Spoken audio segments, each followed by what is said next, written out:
I'm going to record just the beginning of this so that people who weren't able to come can still get the content. But once we move into the individual makeover session, I'm going to be sure to stop that. So welcome, I'm Kendra, and I've been looking at terrible art for 16 years in the classroom.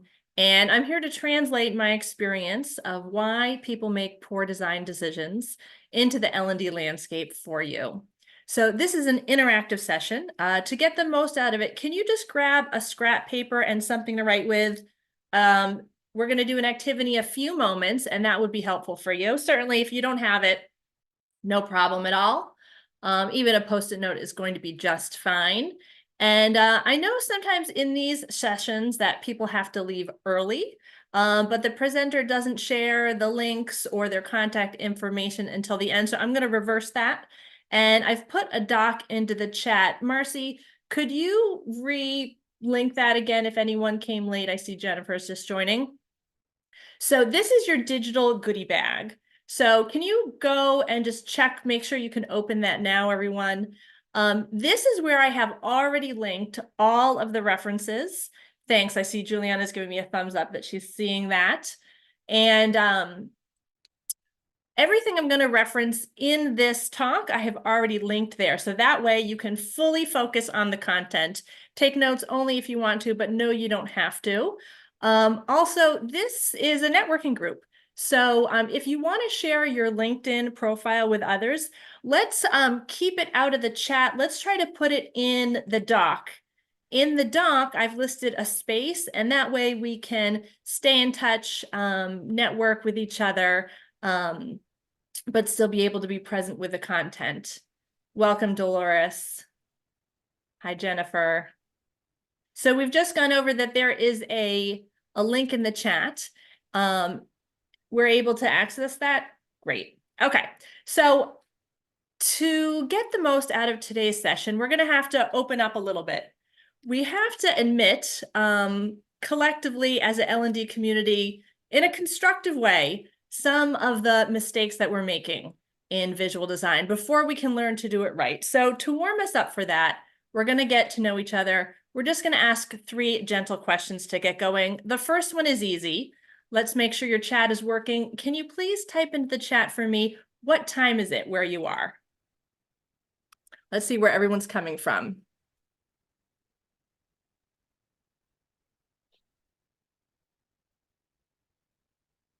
Okay, I see some people, looks like Central Time, a lot of people on Central Time. Here on the East Coast with me, great. Okay, so people from all over, wonderful. All right, second question coming up. Now, this is a makeover themed session. So you knew, oh, we've got someone in the Ukraine. Wow, welcome, Alex. You knew this question was coming. It's a makeover themed session. So what fashion trend do you wish never existed? If we could go back in time and erase the most embarrassing fashion trend, which one would it be? Corsets. Okay. I'm waiting to Ashton Wash Jeans. I knew that would be there. Oh, yes. Yeah, the shoulder pads. Yeah. Good. All right. What about pegging the jeans? Does anyone do that? You peg the jeans to get like the ankle cup? Okay, that's great. All right. Now, third question. Thanks for playing with me. Imagine that if you wake up tomorrow in the middle of the night, a miracle has occurred. And that miracle was giving you the superpower to create flawless visual design. What wonderful things await for you and your organization with your new abilities? If you had the superpower of creating flawless visual design, what is in store for you with that ability?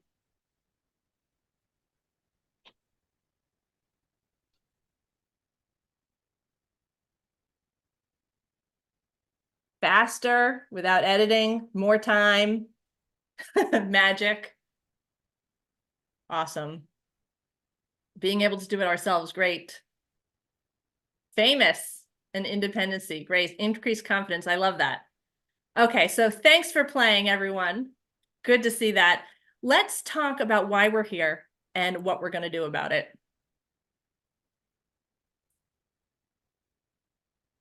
Why do I care so much about this topic?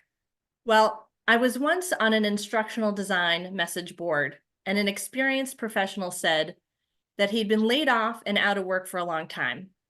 He had 2 master's degrees and other technical skills. He'd applied for over 100 jobs, and you could hear his desperation. He said that he's been waiting months by the phone. Why is no one calling?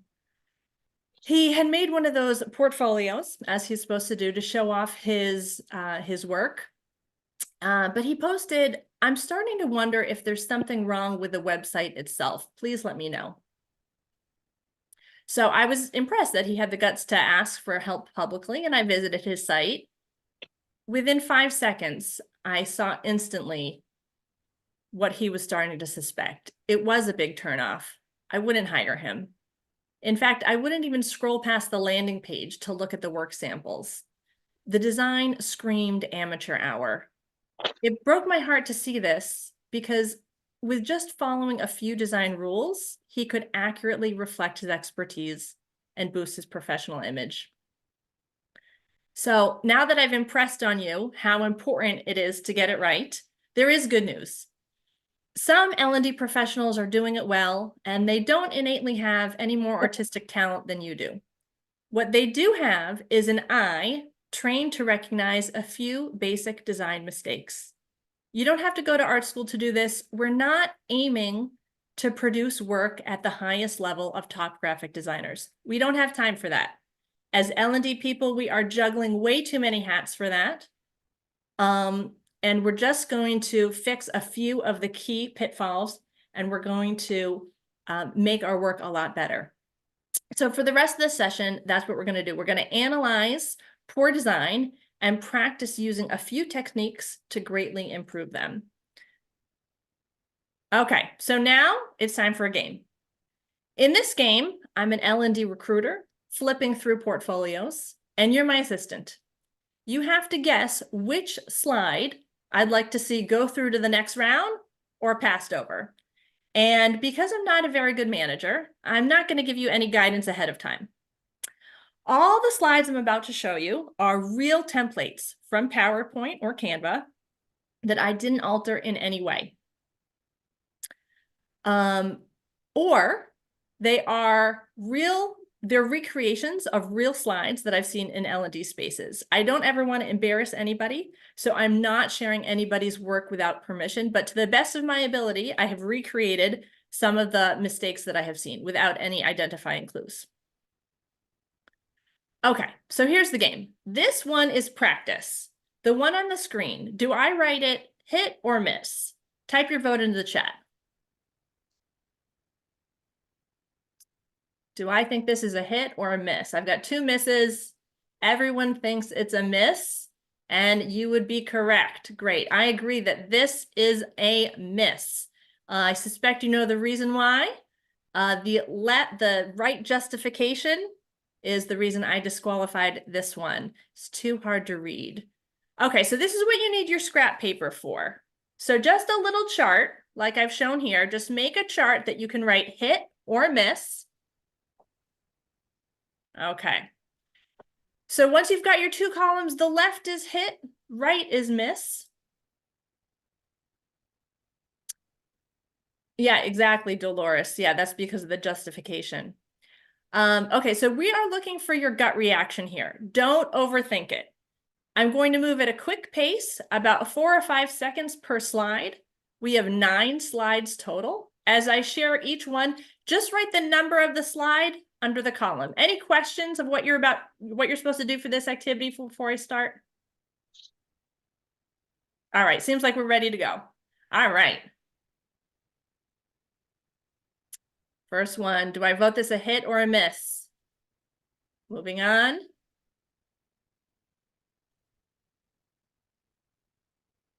And just to clarify, you don't need to type it in the chat. Just write it on your paper, and then we're gonna talk about it later. So record it on your chart.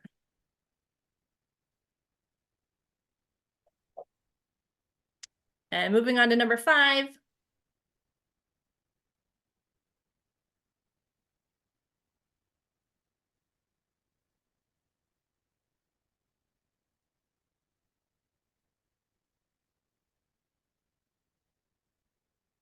Welcome, Courtney. Courtney, we're playing a game. We're voting. We're just jotting down whether I vote these a hit or a miss.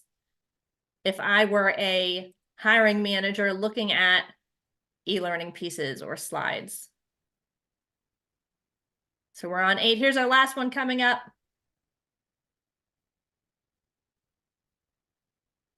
Okay, that's the last one. So I'm going to put up the next screen and I'm going to break a rule. I know, forgive me. There's going to be a lot on the screen. It's the answer key. Okay, so this is how I ranked those. I'll give you a minute to compare. See if you agree with me or not. The purpose of this exercise is to give you some feedback about your ability to recognize poor design, because that's the first step. We've got to see what we're doing, or what we're not doing, rather. So if you got less than 7, matching with mine, if you missed more than 2, I hope you see that your eye has some training to do to recognize the things that immediately strike me as being off. Now, I'm sure that you disagree with me on some of these. So let's see, what's the most controversial one? Write the number of that into the chat now and we'll analyze that one. So let's do that now. Which one do you want me to look at? I see a vote for 4, 6, 7, another vote for 4.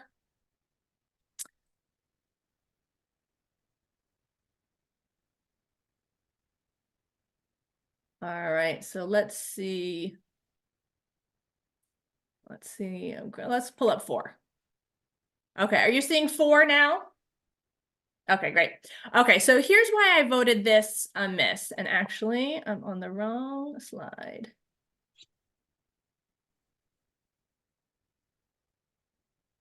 Okay. All right, so this is why I voted this one down. You see off to the side, we've got some vertical small text. So right here, this is actually the presentation title in the template here. Okay, so as a presentation title, this is way too small and it's vertical.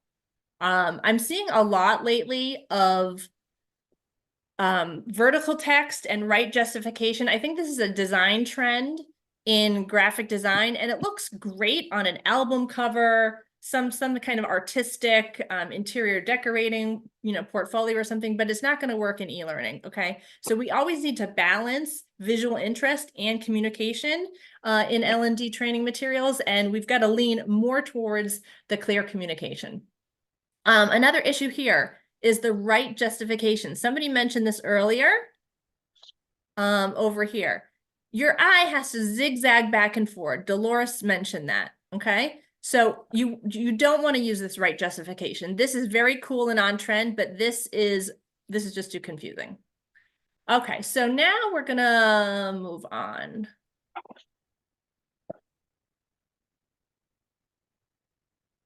Okay, so why is this happening? What I think we have here is a good thing gone wrong. Dolores, no, I don't ever think that you should use right justification. Maybe in a brief title or something. But for L&D, I'm going to stick with left justification. I have some more examples and some hand-on practice later that will dig into that more. That's a great question. So the templates themselves are messing us up. So the slide here on the left, this is an unedited template from Canva. And part of the problem is that the software itself can lead us astray. So think about it. It is in a software company's best interest to offer more tools than their competitors. So knowing this, just remember that just because a tool is there doesn't mean you have to use it. Word art is the classic example of that. And I think most of us know we're moving past word art, but it's still there. And this is the modern day example of word art. So you've got to make sure, even though you're starting with the template, which I totally recommend for speed, you've got to make sure it's a good one. And this is increasingly a problem because AI tools in the software they're not vetted by professional designers, or what I'm seeing with Canva. This is not an AI generated template, but they're just growing so rapidly as a company. I'm questioning how they're vetting these templates when they're getting to us.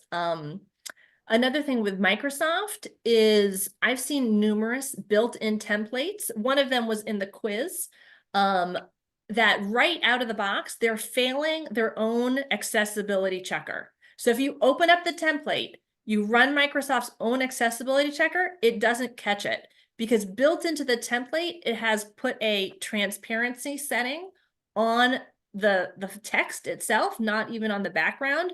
So Microsoft, if you're listening, I'm available.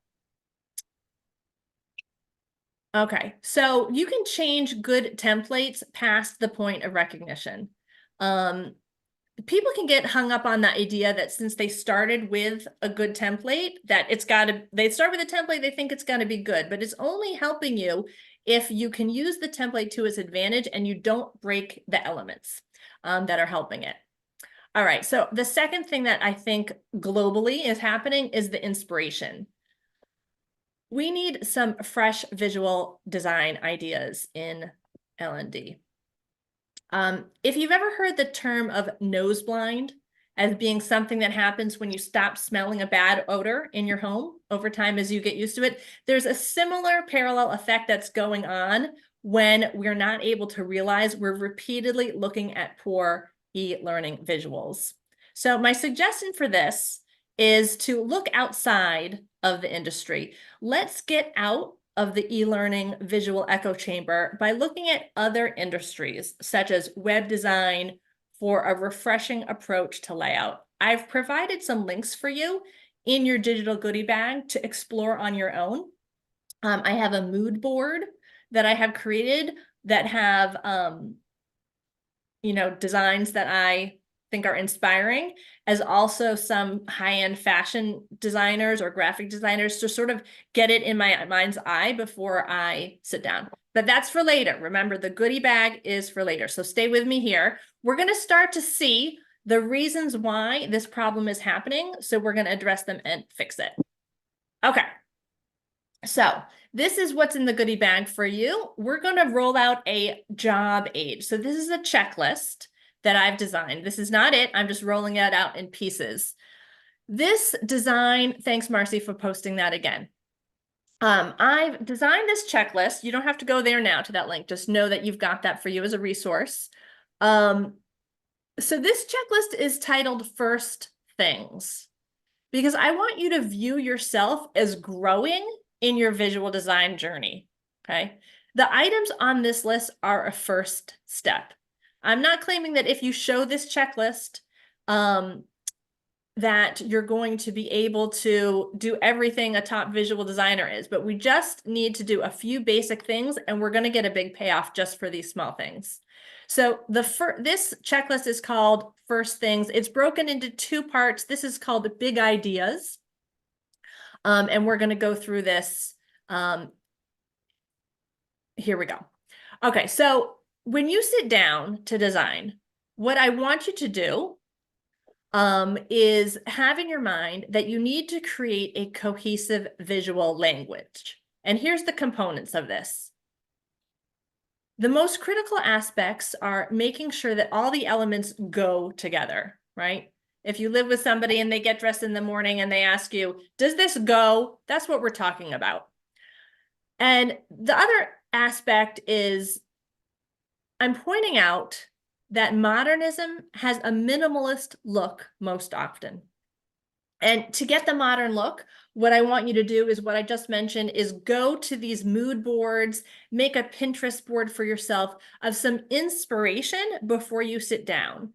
Okay, if you're only looking at a template of slide decks or some of these e-learning sites ahead of time, it's just going to be a repetitive cycle, and that's what you're going to see. So let me show you some examples of this. This slide looks like it got dressed in the dark. The colors are not related. The style of the typeface doesn't match either the photo or the psychedelic gradient. And it definitely doesn't go. Yet, it's one of the available templates in Canva. So here I've made over the slide. to make it feel like everything is related and all the components make sense together. Less is more in modern design. We want to use high-end photographs, no clip art. Exactly, Katrina. The second big idea as part of our checklist is to use a concept called hierarchy. Many of us here have the adage, we know the adage to limit the amount of on-screen information, which is a process that really begins before you sit down to design. You need to refine your message. This is a hard one. I myself suffered from a bit of SME syndrome preparing this presentation, but cut is what you should have in mind. So before you sit down to design, you're limiting your content. After you streamline your content, you need to ask yourself, of this content that I've already reduced, what is the most important? Where do I want them to look first? And then where do I want them to look next? And what we're going to do for starters is we're going to use text position and size to do that. So we're cutting our content, we're asking ourselves what's first, then what's next, and we're going to arrange it from left to right and top to bottom. That's how English is read.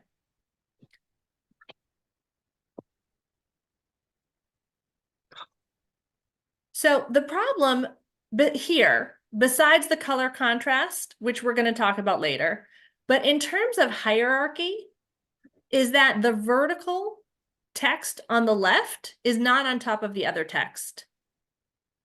The vertical text like this is a cool thing. As Logan said, he's seeing it in Nashville, where the music scene is really hot there. But in terms of balancing the visual interest and comprehension, it doesn't help us in L&D. Here, I'm signaling where the learner should start reading first. That they should start reading the heading first by placing it at the top. I've made it significantly larger than the body text. So I've told them where to look by putting it at the top, because we read top to bottom, and I've put it left to right. Thank you, Dolores. Okay. So this is a technique that I picked up from the UX, UI, web design world.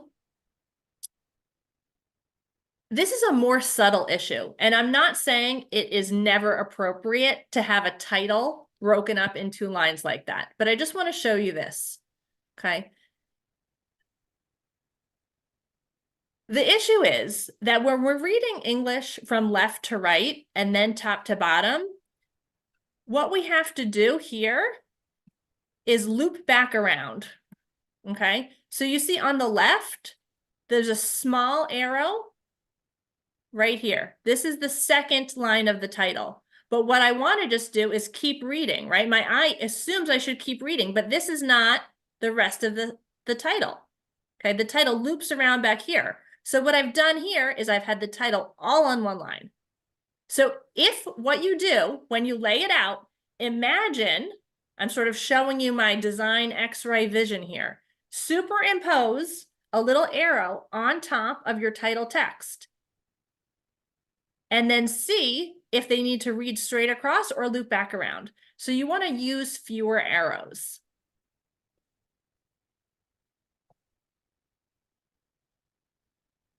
Okay, so this is just a recap of what we just covered. This is the first half of the checklist, okay?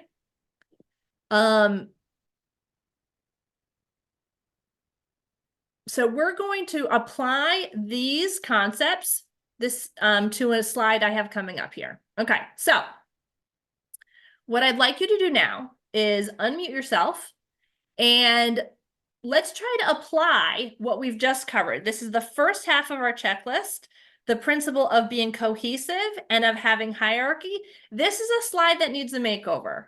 So if you're not comfortable unmuting yourself, you can add it to the chat and I'll read it out for you. Feel free to just unmute yourself. How can we address these concepts with this slide?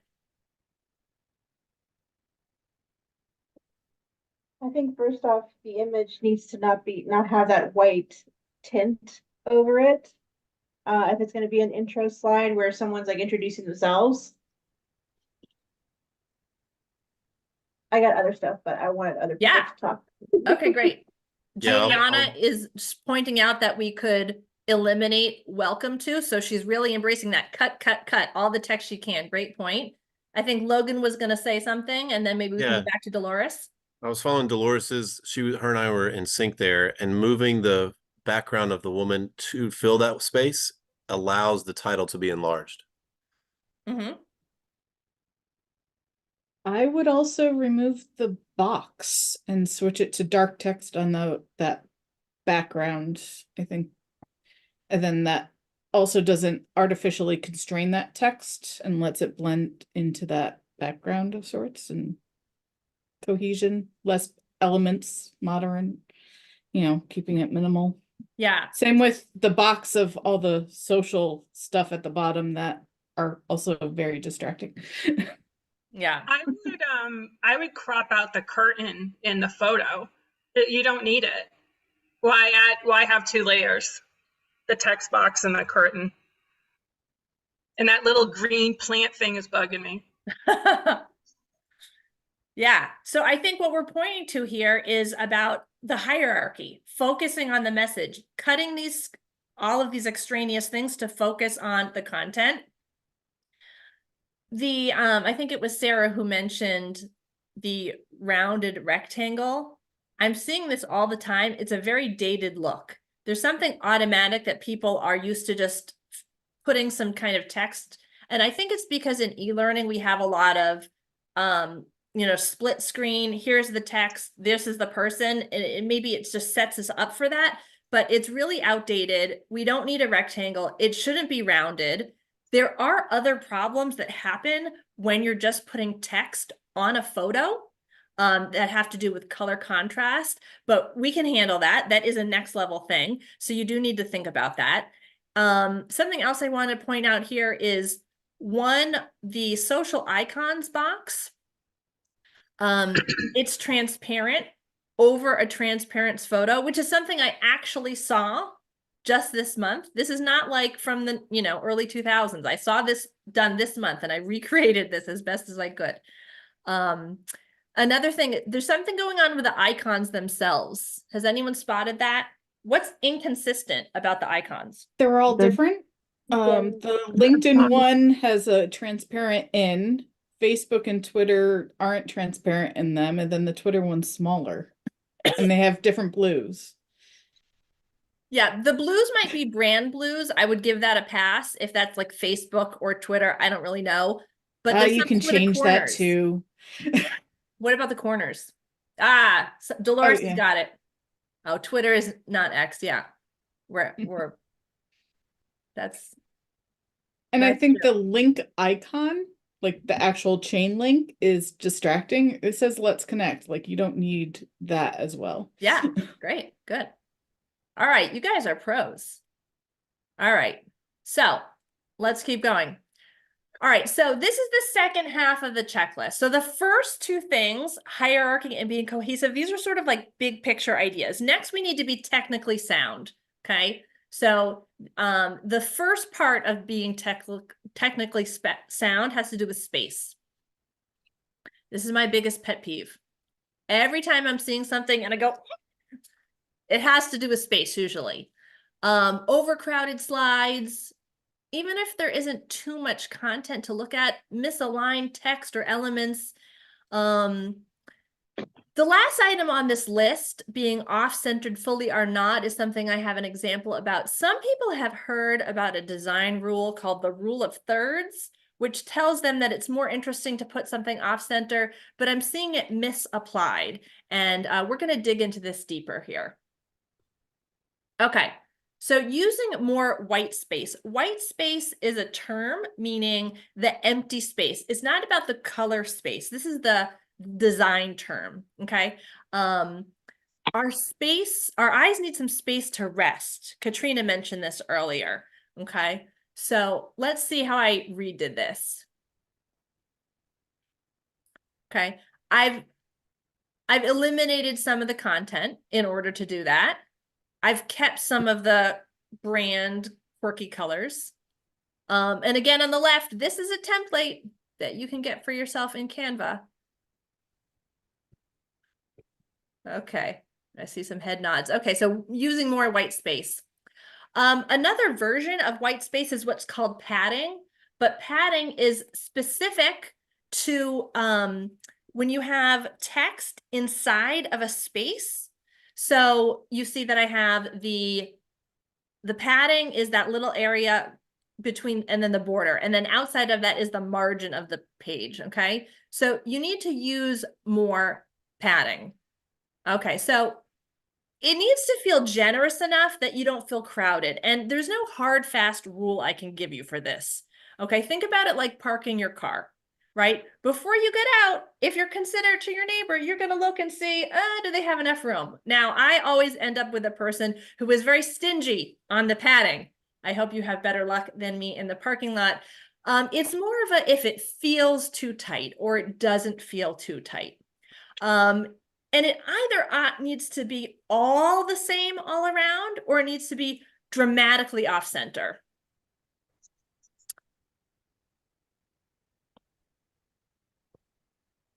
Okay, our next item is to be checking your alignment like you check your spelling. Now, I know no one here would ever have a bulleted list that is off center like this, but what's very easy to happen without you noticing it, if you select an item with your mouse in PowerPoint, it is so easy to just knock it off just a little bit.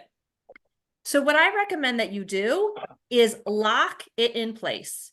In PowerPoint, if you're doing animations, it's not helpful to group it because the grouping can affect your animations, but there's a function called lock. So you want to check it, use the align feature, and then press lock. You can always unlock it and adjust it later. Thank you, Dolores. We appreciate you fixing everyone's bullet points. So you really have to line it up. Now, there is a finer issue, which I want to talk here. Okay, so look at this. I'm sure most people would line up their bulleted points. But what you have here, you see how I've drawn this vertical line on the right?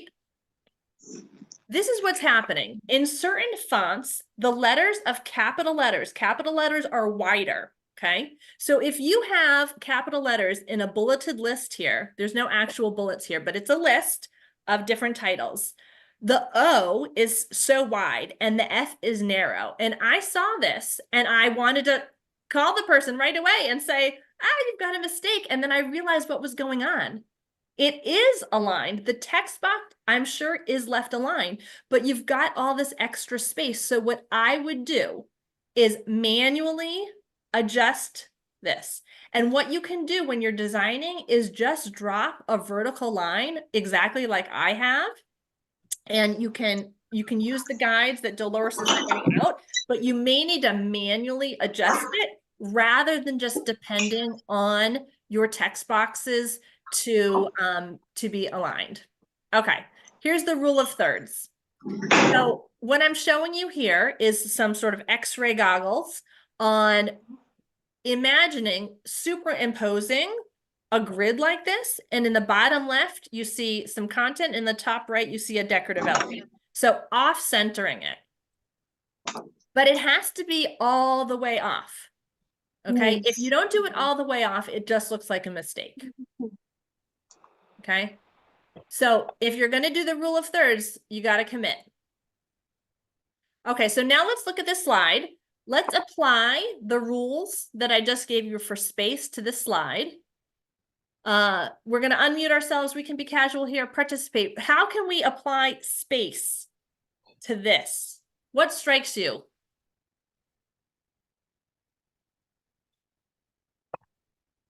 The lack of spacing above the title, the space, well, there's a whole bunch of text missing. It's justified. What is it? Yeah, it's justified on both the right and the left. I don't like that. Yeah. So the padding, okay? So when you've got, Yeah, the padding. yeah, exactly. So we could have some more white space overall, but specifically the padding. And I see people are remembering from the previous category that there's too much. Yeah, Logan sees that maybe we don't need both images also. That could give us some more space. Definitely needs some more padding. I think this is also just a pet peeve of mine, but like the shadows. Like the shadows on the images. Oh, like you don't like that drop? Yeah, Yeah. Okay. that's just me though. Okay, so let's talk about type. Jill hit the nail on the head, seeing that that justified text left these big gaps in the last slide. So we want to use left justification as our default. Okay, centering is okay only for short titles or for short captions. Now, you do see on some web design blogs, people are justifying text, and that's because of responsive screen size. But that has to be done very carefully and in coordination with the copy editor to make sure that that it's like symmetrical on both sides. So that's an advanced move. Let's start now with justifying the text. This whole presentation, if you haven't found the typesetting totally off-putting, I've only used one typeface in this whole presentation. Okay, so if you were saying to yourself, wow, this presentation is really putting me to sleep because the text is all the same, you don't need to be concerned with mixing and matching serif, sans serif for the different heading or the body text. You can use just one. And I'm going to advocate for nothing cute, no effects. Effects impact the legibility. So no glow, no drop shadow. It's not helpful for readers with visibility Alexa. issues. Can dogs eat pecans? And we're going to there's something that I am endearingly calling sad little leftover words that we're going to see. We want to avoid that as well. So here's what I'm talking about here. Let's dig into that list. You see these examples. Script, hairline fonts, shadow, condensed, some serif is even is harder to read. At the bottom, this serif typeface has some very thin hairline elements. And if it's going to be small and there might be a lot of text, I know that we're all saying that we would never put a lot of on-screen text, but in some e-learning, if you have, if you have something that you've got to read or on a portfolio or write up, a lot of this, it could be harder to read if you've got to shrink it down. So clean and classic typefaces, nothing wrong with that. Nothing wrong with doing just one. In your goodie bag, I have given you a link of always good typefaces. A gentleman by the name of Chris Doe, he's a very famous graphic designer. He has put together this list of only 25 typefaces that he only used. And there's no, script. Comic Sans is going to be a pass on that, Dolores. That is not on Chris's list. Typeface is a whole thing. I don't know if we have time for that to learn it on our own. So just use one, then you don't have to worry about mixing and matching, and just use Chris's list. You can't go wrong there. Okay, so there was a question before about being right aligned. Here's what's happening. If you can see this line here being all squiggly, this is like an extra little blip on our cognitive load. If I left justify the text here, my eye is always going to the left. As an English reader, I'm always looking at the left-hand screen. So if you can just have a vertical line, that's much better by default. Another trick is for you to see blocks of text as shape. So here you can see an example of a little sad leftover word and how we can clean this up. Let me show you my alignment X-ray vision of how I'm seeing this text as a shape. Okay, watch what I do here. The reason that we need to do this is to simplify the typographical layout. So can you maybe squint your eyes? Imagine when you're seeing something, you're putting on these X-ray goggles and you're superimposing like a shape, these blue boxes. What shapes do the words take? It's especially a good practice in typography, and it's really important in any learning deliverable that we're reducing the cognitive strain so the content can take center stage. So if I could either rewrite this, I could rewrite the copy, so make it shorter, or I could drag out the text box to make it a little bigger. And then here's the shape. Bad rap, exactly, Jill. Okay. So the actual term for this in typography is called an orphan. So the word lonesome is the orphan. And if this happens in a column, you could also see it in a column, which I'm not going to share here because we're not going to be putting columns on slides. That's called a widow. So those are some things that you may hear if you start digging into graphic design. Okay, so yeah, absolutely. Okay, so I had a quick question. Can you hear me okay? I can. Thanks, Jennifer. Okay. So, I agree with the orphans and widows. Are you finding that as we have to start doing more design that is responsive, that it's harder and harder to, I've kind of given up on dealing with widows and orphans because as soon as I'm doing something that's responsive, it's going to change it on me and I have no control over it. Great question. I'm not going to claim to be an expert about all of the different resizing things. And certainly all the different authoring programs are going to interact with their delivery in a different way. So I would say, I think that, if you design for desktop first, just get it right there. And then I think we're still in this phase where people are a little bit willing to accept some wonky layout, in tablet form or mobile. We're not quite there yet with all of this. Articulate 360 is just, the storyline, it's still evolving. I'm not sure that it's like solid enough to be able to, like you said, it's a problem. It's always happening. So I would say, yeah, I mean, certainly if you're doing like a standalone job aid, something that's not responsive, for sure, there's no reason to get this wrong, but it's super frustrating, Jennifer. Can anyone speak to that? Has anyone have any input about the responsive design?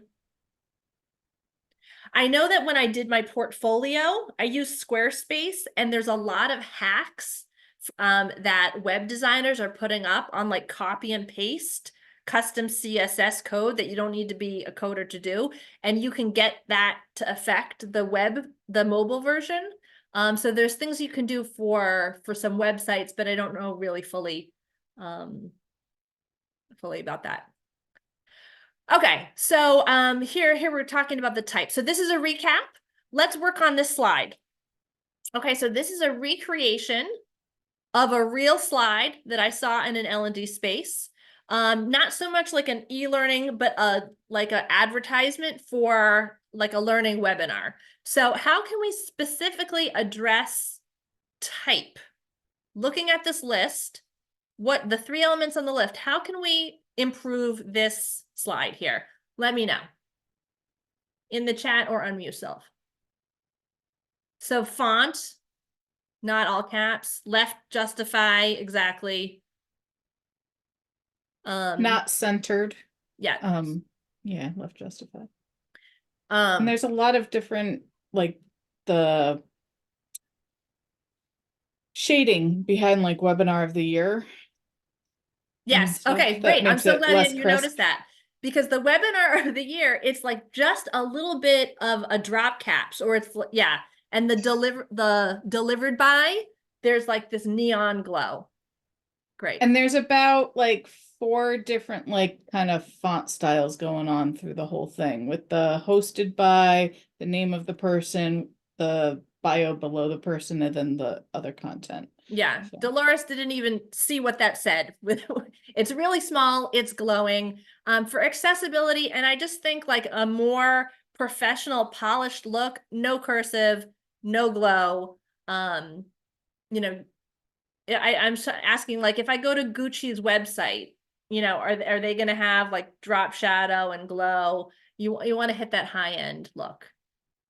Yeah, thanks, Dolores. Okay. Okay, I think this is going to be the easiest one because we all get dressed every day and we can relate to this one, right? We're all making design choices about the colors we put together every morning. Somehow, though, there is a disconnect when we're getting dressed to when we sit down to design. But I think once I point it out to you, it's going to be easier to notice. So I think one example is enough for now. Let's just chill out with the number of colors that we're using here. We need to bring the color into some control here. There is a whole nother element about accessibility, which I do have something planned for you, just a little taste of it, but that's really a whole other session, and you can feel free to let me know if that's something you want to explore. We could do another session about it.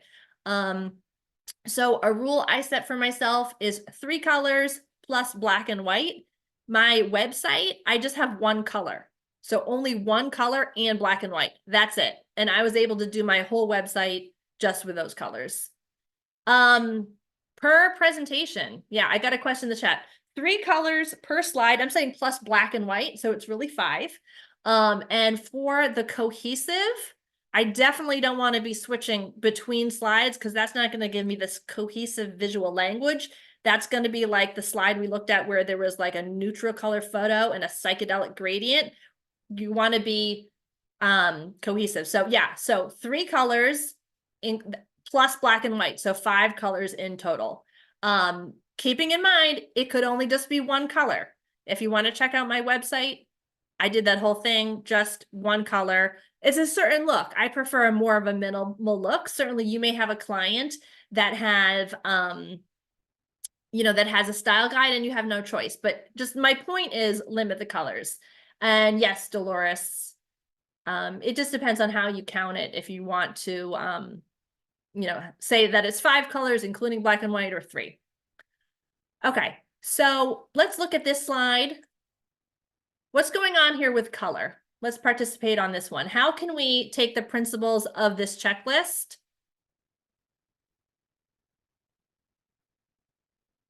What do we see with color here?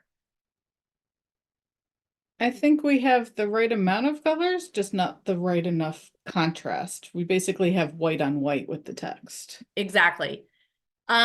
This is also a built-in Canva template, so you've got to really be careful. So Logan is commenting that he can't see the text, and there's 2 reasons for that. One is the contrast, and one is that it's on a photo. So the rule is if you're putting text on a photo, each letter, 60% of that has to have enough contrast behind it, which how are you going to figure out what 60% of a certain letter's area is? So you really want to be careful with this. I love the modern look of having text on a photo. As we discussed earlier, I don't like that rounded rectangle thing, but I certainly wouldn't choose white here.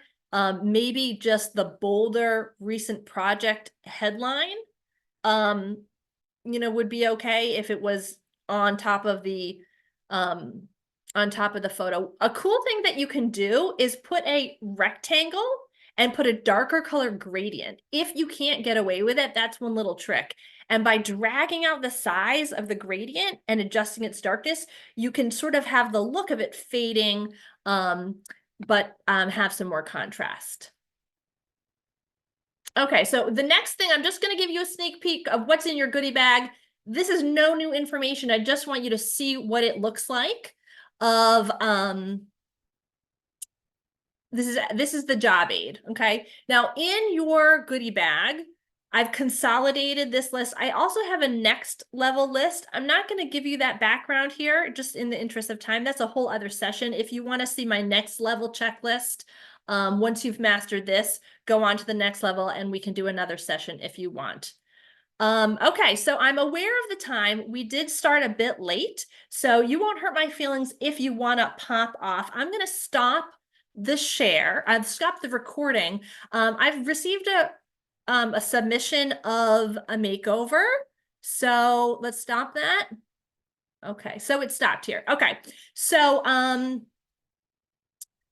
this is something that someone in the group sent in.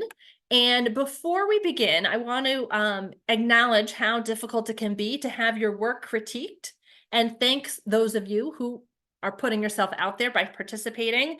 And just to reiterate, I really believe in the constructive power of saying what others won't.